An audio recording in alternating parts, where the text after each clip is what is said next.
Today's episode is brought to you by Craftsy.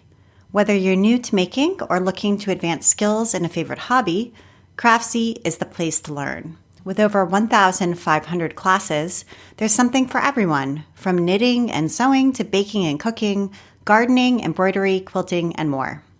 Visit craftsyoffers.com today and get a full year of Craftsy Premium membership for just $3. That's 97% off the regular price. Start turning ideas into projects you can be proud of. Thank you so much, Craftsy. And now, here's the show.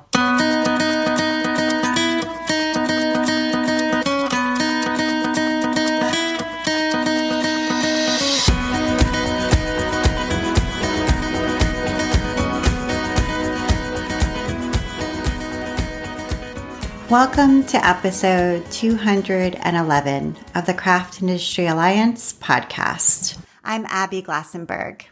Craft Industry Alliance is a community for craft professionals where you can strengthen your creative business, stay up to date on industry news, and build connections within our supportive trade association. Check it out at craftindustrｙalliance.org. Today on the show, we are talking about blurring the lines between art, craft, design, and poetry with my guest, E. Bond. E makes digital spaces by day, handmade books by night, hangs out with trees on weekends, and writes something close to poems in the spaces between. Under the studio name roughdrAftbooks, created in 2003, she makes one-of-a-kind artist books, printed pieces, and abstract drawings that merge and blur the boundaries of art, craft, design, and poetry. E holds a BFA in graphic design and art history from Moore College of Art and Design, and an MFA in creative writing and book art from Mills College. E. Bond, welcome. Hi, thanks so much. I'm so excited to have you. I absolutely love your artwork. I'm a huge fan, and so it's such an honor to be able to talk with you about it. So I wondered if you could talk a little bit about where you grew up. You're on the West Coast now, I think, and you grew up on the East Coast, right? So tell us a little bit about what your family was like when you were a child and what you were like when you were a child. Sure. Yeah. I spent a lot of my time on the East Coast when I was a kid. We moved around a lot, but I kind of like to say I grew up between New Orleans and Washington, D.C. So I spent my summers in New Orleans with my grandmother, and I spent my winters and school days with my mom in D.C. So it was fun. It was fun kind of having these two lives for a bulk of I think I stopped maybe when I was 21 doing that. So it was the bulk of my growing up life was between these two women. And they both were very artistic and just very free, and they let me kind of just explore and figure out all the kinds of things that I was interested in doing and making. And what were you interested in doing and making? Were you always an artistic person? Yeah, definitely. I mean, I even went to an arts high school. So from very early on, I really just kind of knew that was a space I liked to inhabit. Like that was the way I was most easily able to communicate visually. So I made a lot of collages as a kid, I remember, on the walls. And there was a lot of cutting and pasting, I think. That's funny. And were you interested in writing too and kind of the poetry side of things, or did that come later? That came a lot later, like I was an avid reader my entire life, and I still am. But the writing part came later. It was just, I think the reading, of course, leads to that, right? You just keep seeing all these beautiful ways that language is used. And then you start to think, oh, maybe I can start to try to figure out some of this stuff. But yeah, that came much later, kind of in college, I guess. And it sounds like you just loved books and you make books now. And I don't know if you had favorite books or book series or things like that you remember from being an avid reader as a child, things that you just love to read. As a kid, yeah. And the biggest ones that stand out to me were the Judy Blume books. Oh, yeah. As a young kid. I just remember like you waiting for the next one, or is there another one? Did I miss one? Yeah, That totally. kind of fervor for her. But I think that was the one that stuck out the most to me as like a series. Hmm. But I remember even younger, though. Do you remember these Richard Scarry books? Oh, yeah. Those. We have the whole set, and they're so awesome because there's so many illustrations in them, and you can just Yeah. stare at the Yes. one page for like half an hour looking at all the little tiny drawings. Exactly. I think that was the thing. There was just so much content, like on these pages. And every time you looked, I just felt like you could find something different or a whole different story, like each time. But I remember those a lot.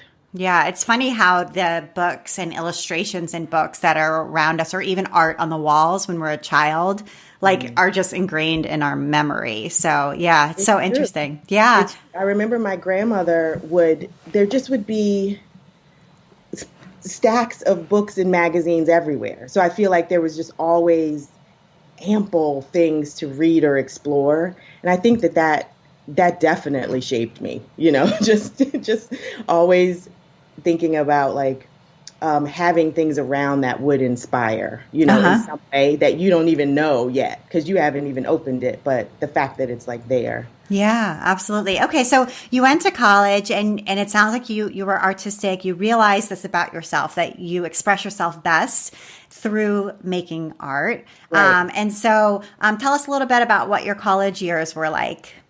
They were great. I went to an all women's art college in Philadelphia, which was like the only one in existence except for one in Korea and one in Japan at the time. They were sister schools. And now I don't even know if there's even one. I mean, I know Moore is still there in Philly. So yeah, I went to Moore College of Art and I moved to Philly from DC to go there and I finally majored in graphic design and art history. And it was really hard for me to pick a degree. That's why I say finally, because I didn't want to pick. I just wanted to be, I always like kind of being in the middle. And so was graphic design a choice because you felt like it was practical and you could potentially get a job that actually paid? Because I know a lot of people who are interested in art get sort of steered toward graphic design or Mm, architecture for that reason. yeah. No, I have to be honest. I don't have much practical bones in my body. I picked design because for one real reason that it was the place that words and pictures came together. So if I had to pick one, because I really love drawing, but then I really love words, even then. So I couldn't figure out any other space that was actively like kind of utilizing or exploring both.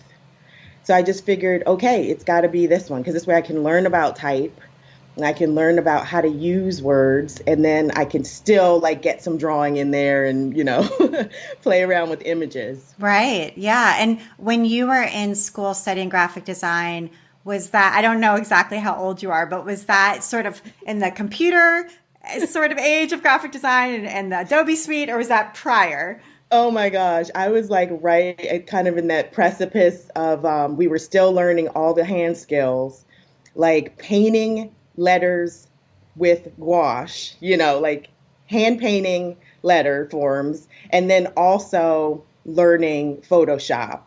And back then it was PageMaker, can you Right. believe it? Yeah. Then Quark Express. But so I was like right on that precipice of like things moving to digital, but Moore was really also, well, Moore was really great even many years into digital that they still did like really revere hand skills and kind of like the craft of things.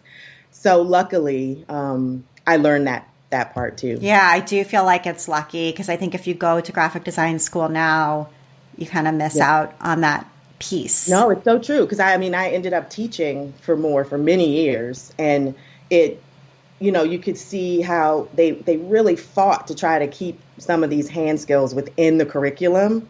You know, I mean, they were the first school where I taught bookbinding. Because they wanted the designers to actually have skills in how they would make a form that they were trying to design. They thought about that even back then. So. Yeah. And so did you take bookbinding class or get exposed to creating books when you were an undergrad? No, not at all. Okay. No, and I was horrible at it. I was some of my projects, I used to show my students. I was like, this is the first book I made, like, look at this. It's a hot mess, So like, it's beautifully designed, but I didn't understand the form. I didn't understand the structure. Like, how do these physical things come together? And so after undergrad, I just kind of happenstance started to take book art classes because a good friend of mine said, my friend Dee was like, come take these classes with me. Let's just like play, And that's when it hit me. I was like, oh my God, I didn't know this existed. Yeah. But again, it combines your two loves of words and illustration, images, exactly, in the most perfect way, just like graphic design does. Yeah, it was perfect. It was like that missing piece for me because in school, I'd learned how to manipulate these two things to make, content. But I hadn't really explored at all the form that this content would fit in. So when I found bookmaking or bookbinding and book art, I was like, oh, wait, I can also somehow access the actual forms that this content can go in. And then it was just like, love at first sight. Yeah, brings it full circle. Yeah, that's great. And so were you working? Did you get a job right after undergrad and then were doing these classes with your friend, like on the side? Yeah. Okay. So were you working as a graphic designer? Yeah, I had a day job, like I always call them like my day life and nightlife or whatever. But yeah, I had a day gig. I was probably freelancing graphic design. And then we would take these classes. I think at UArts, University of the Arts has this great like book art program in Philly. And yeah, we would just sign up and try different things, box making, different kinds of forms. And then at night I was just go crazy and just try to learn all these different kinds of structures, I guess. At that point I was really just trying to understand structure or how things were made. And so is that when Rough Draft Books kind of emerged around that time? Yeah, like probably about maybe 4 or 5 years after that, when I started to think, oh, okay, well, maybe I have some skill in this now, I started to make a lot of blank books, and I thought I could start to sell them or see if people would like them, but before then I was just kind of giving them away to anyone who'd take them. But, yeah, so around that time, around 2003 was when I thought, okay, I think these are actually like beautiful and useful and, make sense for someone other than just me. Yeah. So creating kind of the cover that's maybe painted or stamped or decorated, spray painted, whatever, in different ways. And then has the registers inside already, but they're blank. And so it's like a blank book somebody can purchase. Right. So that's exactly what I was doing back then, and a lot of them. So even when I had full-time jobs, or when I was teaching, adjunct teaching, because my life always kind of had those three things going. So some form of teaching, some form of maybe a design job, and then some form of art making, of course. Mm-hmm. But and I think they all fueled each other. Like I didn't like when one kind of dropped off or disappeared, because I've tried it all different ways. Mm-hmm. And somehow like the rotation of those three things always kind of fueled me and the artwork. Yeah, you're lucky that way, because then it's also three different income sources too, kind of coming in. So absolutely, it was like this kind of, again, I wasn't doing it on purpose. I didn't even know, because like I said, I don't have very good like practical parts of my brain, but like I've been lucky to kind of then see, oh, this does work well, like these multiple revenue streams, and so it's fueling me. It's enabling me to be able to afford to make the work, but it's also fueling me to be a good teacher and or a good designer and or artist, Right. Yeah, that's great. And I noticed when you write out Rough Draft Books, it's all in lowercase letters, and then the A is uppercase. And I wonder, is that right? So I wondered why. I mean, I love that. You're obviously playing with type, and it's very eye-catching, but I wondered if you could talk about the decision to do that. Yes. Well, so much of the beginnings of making these handmade books, I kept getting feedback that they were too beautiful to write in. Oh, So yeah. many people have these like notions about beautiful objects that they're somehow for saving, and not for either living with or using. So that's why I even picked the name Rough Draft, because I thought, okay, I keep trying to find a way to get people to understand or feel maybe the way I feel that beauty should be in every day. Like just use it. It could be a mistake. You could, just write your grocery notes in it or your grocery list or whatever. Like if we could think about it more as like a rough draft and not as like this final perfect thing that has to be like gorgeous at the end of the day, like your perfect sketchbook. So I even tried to typographically, let's say, show a mistake. So like the Oh, A is capital, yeah. just it looks like a mistake. If you're thinking like, oh, all of this should be lowercase or whatever. So it was just like a nod, kind of mostly to me or type nerd. I mean, who else is really going to be thinking about that? But it was just like this nod of like one thing's not right. Right. Okay, that totally makes sense now. I love the story behind it. And your own name is lowercase, I noticed as It well. is. And Yeah. so I wonder if you could talk about that. And also your first name is just the letter E. And that's very unusual. So there's got to be a story there as well. Yeah, that is unusual, and that's not, has nothing to do with me. That's all my mom, and the fact that it's lowercase was her idea and her choice. Even though it's very hard to make happen in the real world, just because everything uppercase is like your name or whatever. And don't get me started on forms, like forms on the internet that won't even let me put the name in because it's not more than one letter. Oh, Like to yeah, have to put yeah. like double or triple E's just so it'll take the form. But anyway, um, but when she had me, well, basically the story kind of goes that she wanted it to be either E or X. And I'm a kid who was born in the early 70s. So you have to kind of think of that time frame too. And she just wanted it to be something. And my last name is Bond. Again, very kind of generic, Bond. So if you saw this E Bond, she wanted it to be something that you would have no preconceived notions about who this person was on paper. This is the kind of thing that could never happen now because everything, from the minute you're born, there's pictures of you on the internet and, there's Instagram. But like in the early 70s, you could go like the bulk of your life without having pictures of you showing up in places on resumes or things like that. So for her, it was this chance of a blank slate, like no one would know race, no one would know ethnicity, no one would know religion, no one would know gender. And you would Yeah. have to meet me. You'd have to meet me in order to start to make whatever decisions you were going to make. So Wow. she's like super cool, needless to say. Yeah, I feel like that's so like visionary. It feels like Yeah. ahead of her time. Yeah, to Yeah. think that way. Yeah. The, super cool, totally ahead of her time, always. And she always told me growing up that I could name myself again if I wanted to. Like she's like, if you want to change it, you can change it. But I didn't want to change it. I mean, it's who I am. So Yeah, and it suits you. I mean, it came to suit you very well, I feel like. yeah, So, totally. It worked out great. It's a great yeah. artist name too. Like, I mean, who knew what I was going to be, but like it worked out. I want to take a minute now to talk about our sponsor, Craftsy. And here is a message from Craftsy. At Craftsy, we know making. Whether you're new to the handmade life or looking to advance your skills, we have classes for all maker levels and interests, from knitting and sewing to quilting and embroidery, cooking, baking, paper crafts, and more. Craftsy's instructors guide and encourage you, empowering you to turn ideas into realities.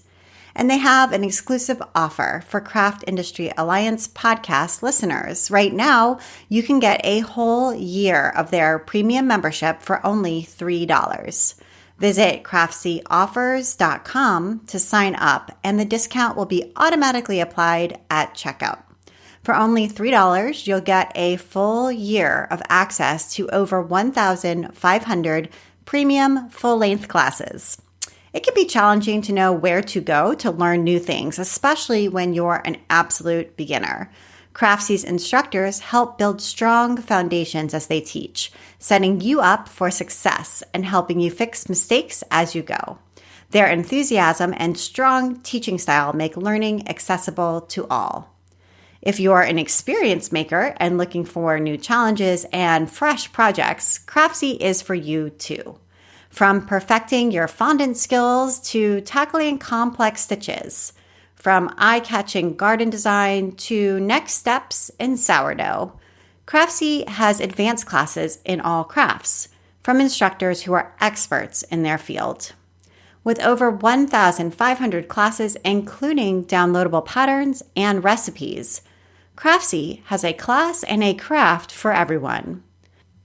Visit CraftsyOffers.com today and get a year of Craftsy Premium membership for just $3. That's 97% off the regular price. Start turning ideas into projects you can be proud of.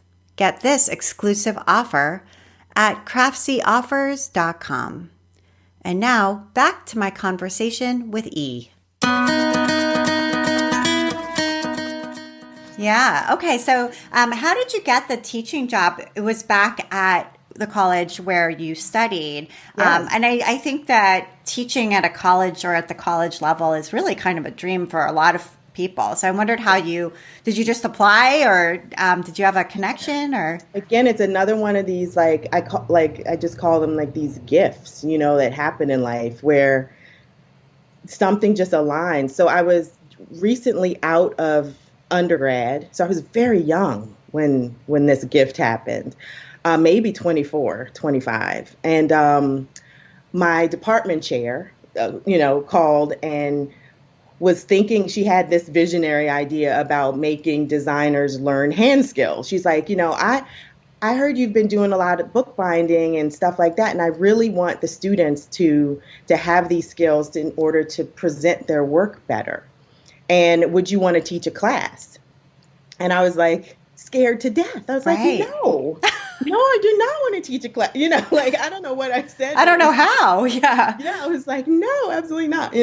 And she's amazing. Gigi McGee. She's just amazing. But so she said, okay, no problem, and we kept in touch or whatever. And then a year later, she calls again, or she said, we never really got that idea off the ground. Stuff got busy. And so I'm asking you again, what do you think? And I don't know what it was.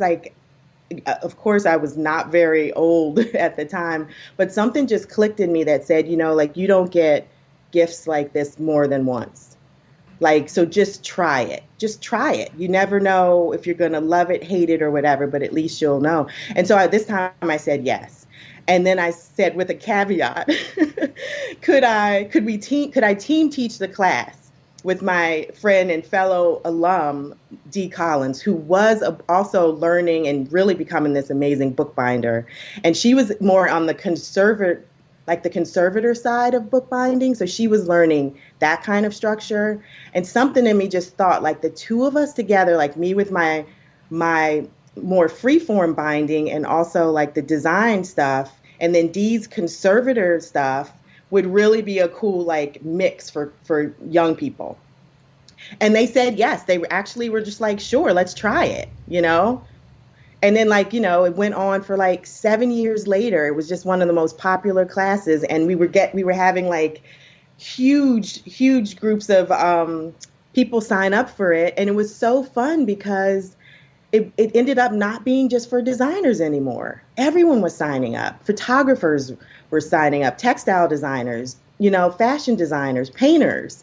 And that's what made the class, to me, so good, because all of these different people were mixing in that one space. And they were just thinking about forms, and they were totally informing each other's work. It was so cool. Yeah. Wow. That's amazing.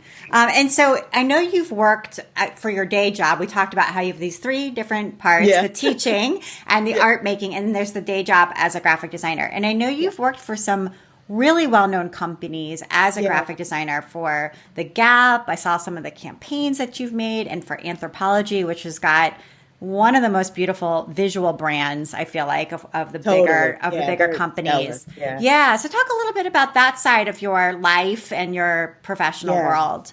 Yeah. Well, that always seems to play like this background music to my life. But it really, when I do stop and think about it, I'm like, it really is amazing as well. Like I think about it as my day job, and I probably don't give it as much love, as I should. But it still enables me to make something every day, and that's honestly all I really want to do. Is like as long as I can make something every day, I'm good. So like in these design jobs, you're able to make things. And it started out at Anthro, where I was doing some of their first web work, some of the first like design for their e-commerce site. So that's like the wild, wild west back then of like, like e-commerce and everyone not quite knowing how that was going to go. And everyone was still very catalog based at that time. Yeah. So like the web was kind of under the radar, and they let us do a lot of stuff that like would never fly now, we just got to play.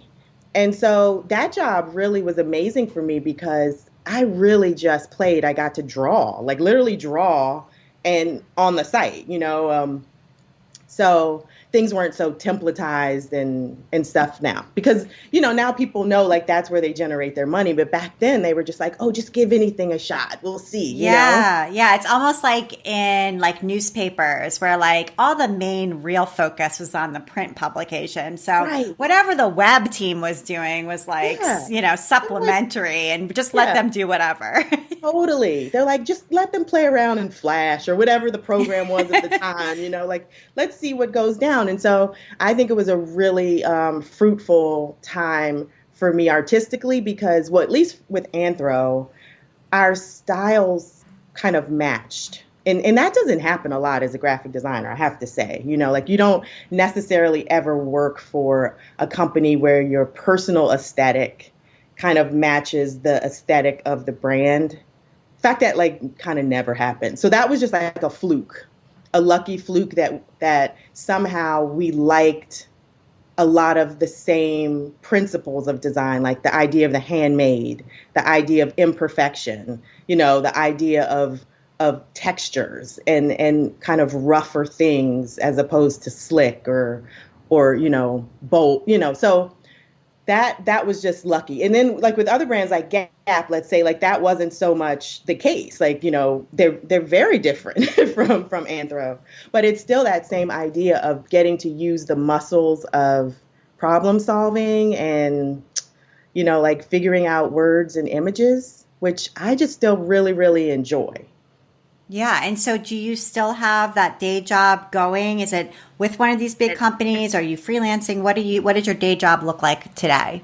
Yeah. So like this right now, because it does change a lot. But right now I'm full-time for a company called Athleta. Oh, yeah. Which is, a sister brand of Gap. But it's more focused on empowering girls and women, like through movement and sports. So it's like a sports brand, but for women. And I love it. It's like smaller, it's a smaller company, and they have a lot of social justice kind of leanings, like they're trying to do a lot like in the world, which is nice.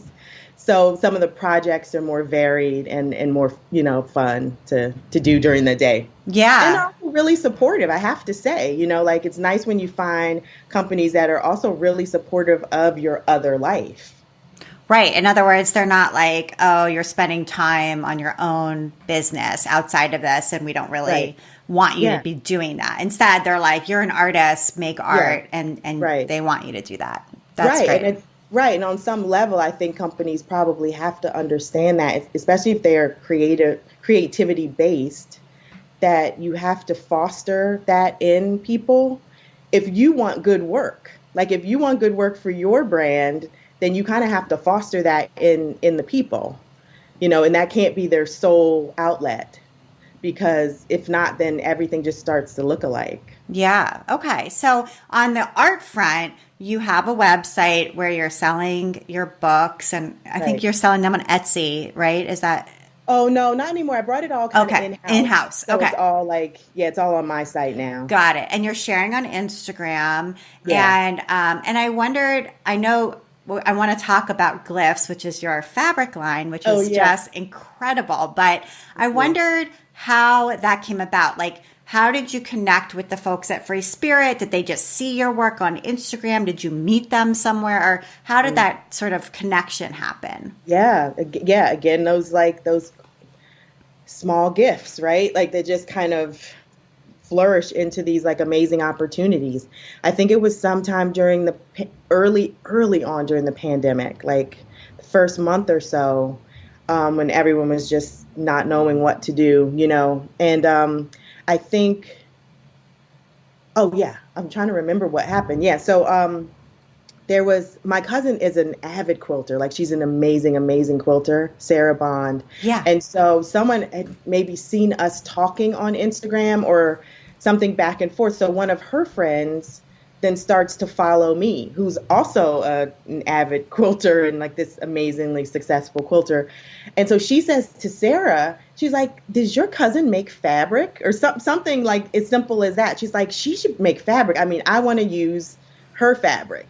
And my cousin just kind of texts and goes, do you want to make fabric?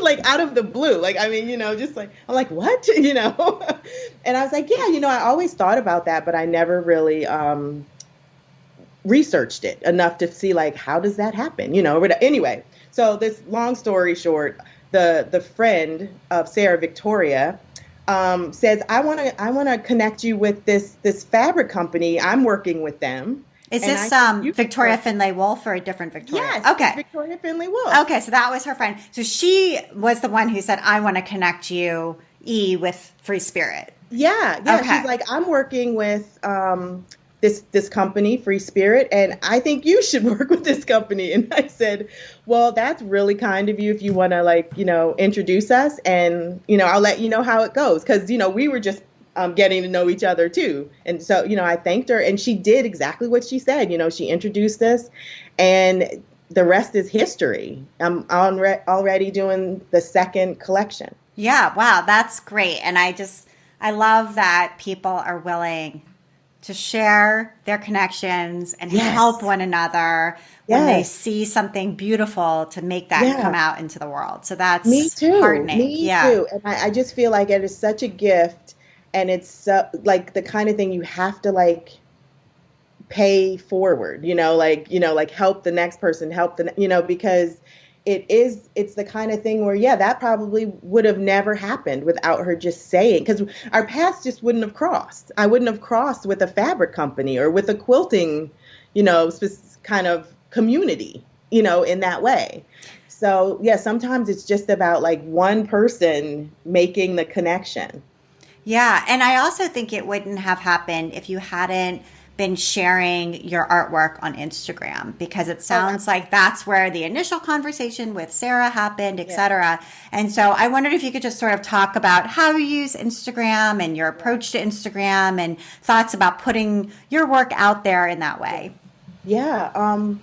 I think social media for me is a rough or a hard relationship sometimes, just because I'm not overtly a kind of person who likes to just talk or share, but there's something about Instagram that worked for me. It's the only one I can kind of participate in. I just picked one, and I was like, I'm going to love this and enjoy this one, and I picked the one that was mostly visual, of course, because I thought that like, if nothing else, I could have these conversations about art, hopefully, So I use it that way. I use it as this way of getting ideas out of my own head, and I mean, I post a lot of stuff that's not even done, or a lot of sketchbook pages and things like that, because to me, it's not really about like the finished product of things, but it's kind of like the thinking through.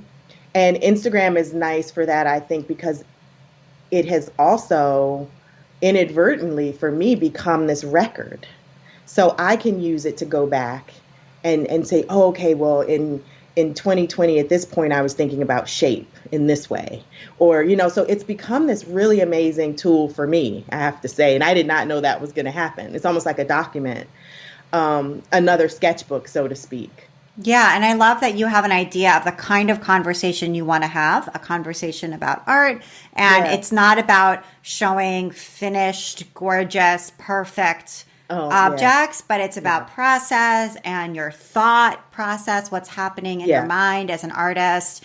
And I think that's a good way for people to go into it. Like, I'm going to use this as I have a vision for how I'm going to use this. And it's not going to be about getting as many likes as possible or anything like that. It's going to be like a back and forth.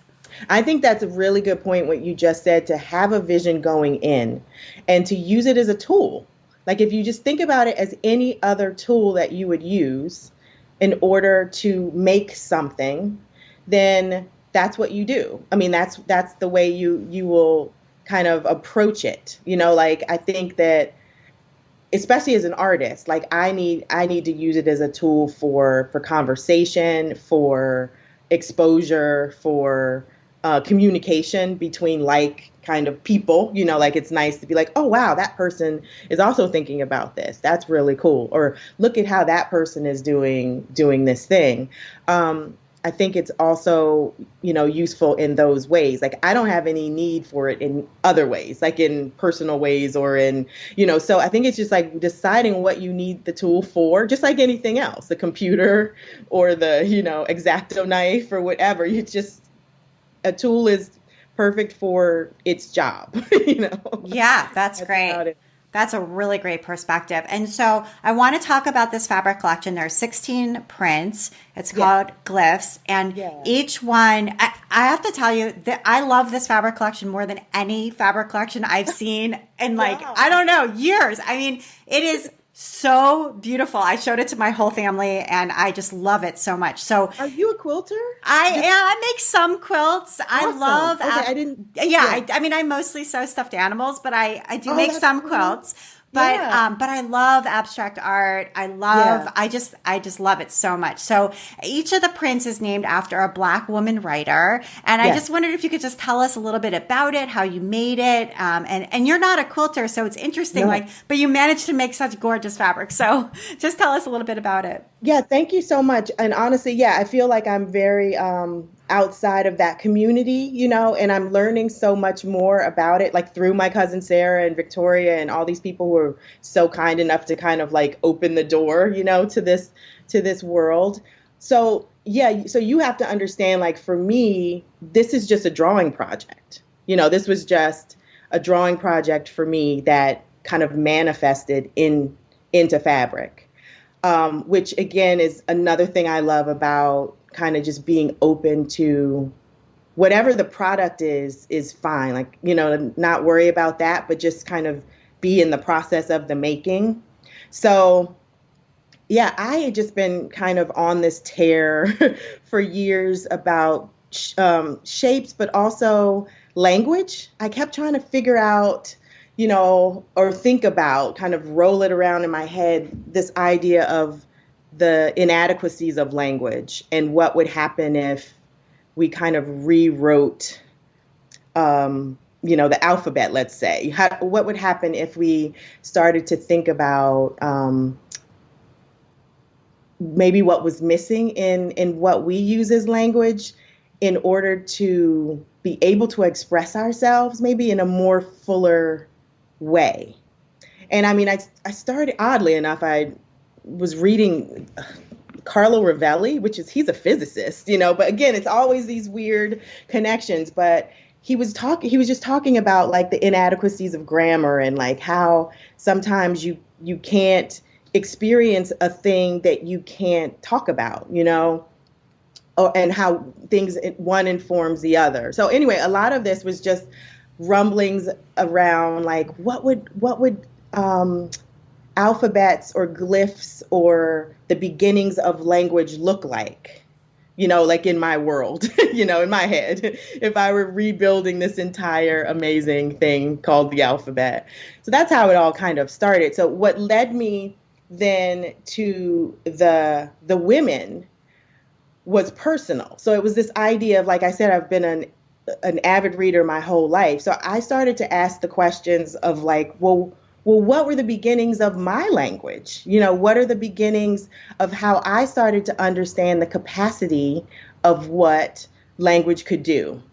And the answers I was getting were these women, because these were the women that I was either reading, or these were the women that the women I was reading were probably reading. So it was this idea of beginning. So I even tried to go back further than, say, who I'm reading right now. Like, none of the women in the collection are alive, because I thought it would be important that if I'm talking about a beginning of something or pre-language, then it needed to be ancestral in some way.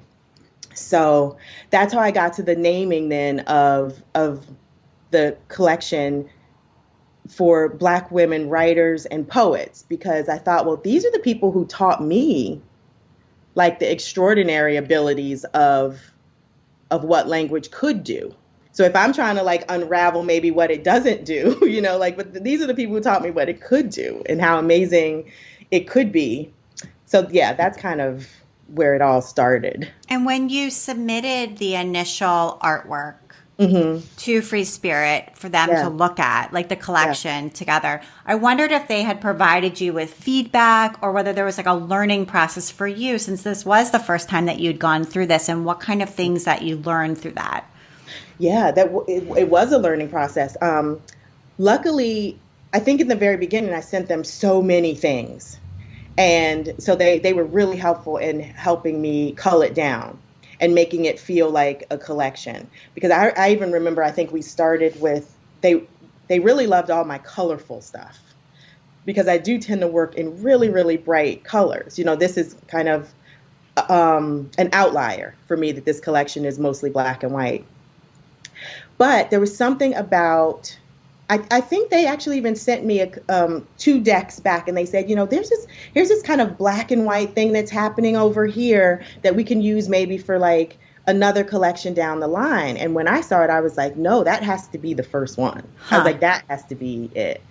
And they were like, really? I was like, yeah. I was like, this is what has to happen now. And I don't know if it was because I was in 2020 or, and everything just felt so, black and white, things just felt so polarized. But it also felt to me like if I was really thinking about this as something that was the beginnings of something, then this was before color too. Like in my head, I was thinking this was just black and white. This is just the beginnings. These are just these marks. But they also taught me a lot about, when it comes to fabric, this idea of the scale of things. So, like to think about it in, smalls, mediums, and larges. And I love that like kind of quick note for me to always think, oh, okay, well, if I have a bunch of things together, then a quilter, let's say, would really love if there were some small patterns up against these really, really large ones that I do. Because I tend, you've seen the collection, most of them are very big. These are big marks. So that was really nice to hear and to understand the usefulness of that, especially as a quilter is thinking about it very differently than I'm thinking about it. Right. Absolutely. And the second collection, we haven't seen it yet. It's not out there yet, but it's colorful. Is that right? It's super colorful. It's like the complete opposite of glyphs. So it's just going to be like, very, very bright. So we'll see. Yeah, that'll be cool to pair them too. So that sounds really, really cool. And you also have classes with Creative Bug. Yeah. And that is super interesting too. And so tell us first a little bit about what classes you have with them, and then we'll talk a little bit about the process of making those. Yeah. That's kind of where, the teaching went for me, like after I moved west, this wonderful experience with Creative Bug is like the outlet now for teaching, where I'm not like teaching in a college anymore, but kind of teaching these classes that live online kind of forever, which is really interesting to think about. But I have a few binding classes, bookbinding classes on there. One is unconventional structures. So again, it's about some of the more, some of the less traditional binding structures. And I use them a lot. I really like them because they allow you to bind single sheets of things. So again, it's like a, a collage kind of book. You can use a lot of things that are singular, but then put them together. So it's definitely my kind of form. And then I have the newest class is, it's really one of my favorites because it was where I finally got to put together words and images. So it's called Words Meet Images. And there are 31 prompts from reading, from actual things that you read or from poems, from podcasts, from music, things like that then prompt abstract abstract drawing. So that one was really the nearest and dearest to my heart because it was, again, trying to like put these two things together that I love so much into something that someone could like hold and then bridge the gap between something that you read or that you learn about, and then how could that, make a piece of art in the world? How can you do that? How can you make that happen? Wow, that's super cool. And is there one too about like map making, not like actual maps, but like it's a kind of map? Yeah, personal map making, that was the first one I ever did. And that came from a 100-day project I was doing on Instagram. Again, like it's just these thought-based daily projects, which I love. I love doing that kind of stuff where I just made a map every day. But again, it was a map of like not so much a physical space, but an emotional space. Like again, it ties so closely to glyphs sometimes that it's funny, because again, it's trying to figure out all of the different ways of describing the indescribable, in these ways. So with glyphs, I'm trying to think about how do we relearn how to say these things through visual marks. And with the maps, I was trying to make a space or trying to map a space that wasn't physical. And yes, that's also a 31-day class on Creative Bug. It's super fun too, because basically really it's still about abstract drawing. It's just about drawing at the end of the day. But the prompts leading you into those spaces are about maps. And were there things about teaching in an online space where you don't have students right there reacting, asking questions, giving you that quizzical look like I didn't get what you just said? How was that experience of online teaching, or were there some positives about it that were different from, some of your other teaching experiences? I think for me, initially it was difficult because I do really, really love the feedback, the immediate feedback of, like you said, the quizzical look, or the fact that someone, asks the question right after, then I know, okay, I haven't made it clear enough. I haven't made it clear enough to that person. I need to say it a different way. Like those things where when you're in a room with people, you can course correct right there. You can show them. You can be like, look at it this way. But when it's being filmed and then edited so beautifully by Creative Bug, let me tell you, because they are hard. You'd never want to see just like the regular tapes. But it's harder because we are anticipating the question. We're trying to anticipate the question, or we're trying to anticipate where it might be difficult to understand. But we still don't know. We still don't know until it's out there in the world. So that's the part where sometimes I wish it was a little bit more immediate. But we do have people in the room. Luckily, you have like an artist coach, and you even have even the camera people are great because they've done it so much that they're like, well, I didn't quite understand that. And then you're like, okay, well, let me try to say it a different way. Or maybe my hands weren't doing what my mouth was doing or saying, So it is a learning curve, definitely teaching online. Yeah, absolutely. And before we get to your recommendations, because you have some very good ones, do you have anything else coming up or anything that I didn't ask about that's important that you may wanted to talk about? Let's see, what else is coming up? Oh, I just finished an artist book. I haven't made one of those in a long time where I made the content form, I thought about the whole thing for a show that's going to be at the University of Berkeley, in the Environmental Library I think it starts in March, but it's going to go through May, which will overlap the time that Codex will be in town. And when I say in town, I mean like the San Francisco Bay Area, because Codex is this amazingly cool, I think it's usually biannual, but because of COVID, it hasn't happened for a few years. But it's when all of these bookbinders and bookmakers and book artists come together in Richmond, California, and you get to see work from all over the world. It is just the coolest thing if you're a book person. So Codex is going to happen this year, hopefully. I mean, it's supposedly happening. And so there's going to be a lot of really great book-related things going on around that. And so this show, which was curated by Julie Chen, who's this amazing book artist, the show will be up during that time. Nice. Okay, that's great. Does the show have a name, do you know, or? That is a good question. Okay. I think it's called Adaptation. Okay. Adaptation, and then something about like artist books in a changing environment. Okay. All right, great. That's great. Okay, I want to get to your recommendation. Okay. You have some really good ones. Okay. One of them is a poetry podcast. I think they're very short episodes, and it's called The Slowdown. Yes. Oh my God. It's like one of my favorite things on the planet. I feel like I talk about this podcast so much. It originated maybe about, 3 or 4 years ago. It was when Tracy K. Smith was the poet laureate. And I think she did like 2 terms, but during the first term, she started this podcast, and it is amazing. It's never more than like 5 minutes. It happens every day where someone reads.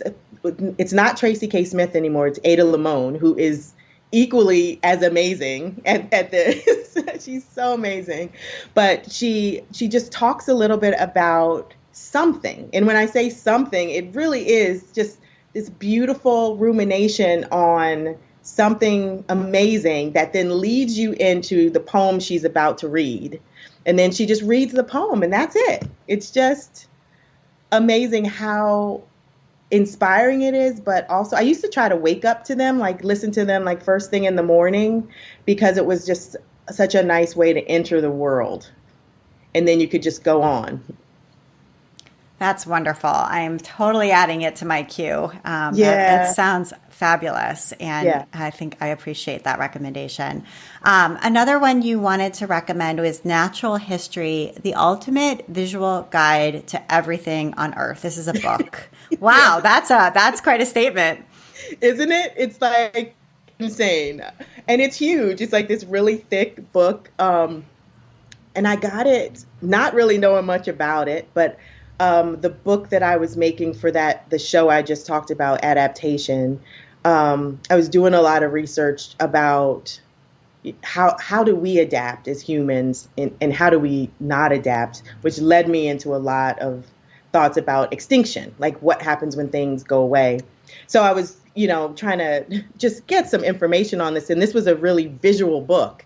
But it's so beautiful because what it reminds me of? This is so crazy because it almost reminds me of like Richard Scarry books. Not in its density. I mean, it is pretty dense though when you think about it, but a spread could contain just like all of these photographs. So it's not illustrated. It's all of these photographs, say of like orchids. We'll just pick something. And then all the information, scientific information, environmental information, whatever, just about the orchid, and then it's just page after page of this, of stones, rocks, trees, people probably are even in there. I haven't gotten that far, but It's really fun. It's like a kind of encyclopedia of Yeah, stuff. like a visual reference guide. Yes. Yeah. Yeah, that's great. Okay. And then your last recommendation is art materials. So fine line masking fluid pen and the old school whiteout correction tape, which I remember using on my college applications, which I typed on a typewriter. So Oh my gosh. Yeah, I'm having so much fun with those right now. And they're both just about erasure, I guess, or about like masking something out, so that you can then draw on top of it, and then the masking fluid kind of repels whatever you're using. So if you draw with the masking fluid, then whatever you've drawn is white underneath, and then you've got color all around it. And then the old school correction tape is this idea of kind of taking things away. I've been really into erasure poetry, and so much of the book I made recently was erasure poetry. So it was about, taking things away, like just idea of like redacted documents. But I was kind of liking the fact that I was like the person doing it and also redacting it. Like it was kind of fun to be both of those things. In the book I made, I wasn't. I was actually using text that wasn't mine. But in these other little projects I've been doing, I'm like, well, I want to be the writer and then also the person who censors at the same time. wow, that is so fascinating. Okay, well, E, thank you so much for taking the time to be on the Craft Industry Alliance podcast. I really enjoyed talking to you. Thank you so much for this. This was really fun. And you've been listening to the Craft Industry Alliance podcast. I'm Abby Glassenberg. Today's episode was brought to you by Craftsy. Whether you're new to making or looking to advance skills in a favorite hobby, Craftsy is the place to learn. With over 1,500 classes, there's something for everyone, from knitting and sewing to baking and cooking, gardening, embroidery, quilting, and more. Visit CraftsyOffers.com today and get a full year of Craftsy premium membership for just $3. That's 97% off the regular price. Start turning ideas into projects you can be proud of. Thank you so much, Craftsy. Craft Industry Alliance is a community for craft professionals. When you become a member of Craft Industry Alliance, you get in-depth coverage of craft industry news, the opportunity to connect with fellow professionals for advice and support, and access to an educational library filled with ideas, tools, and resources to help you as you build your business. Join us at craftindustryalliance.org. Thank you so much, and I'll see you next time.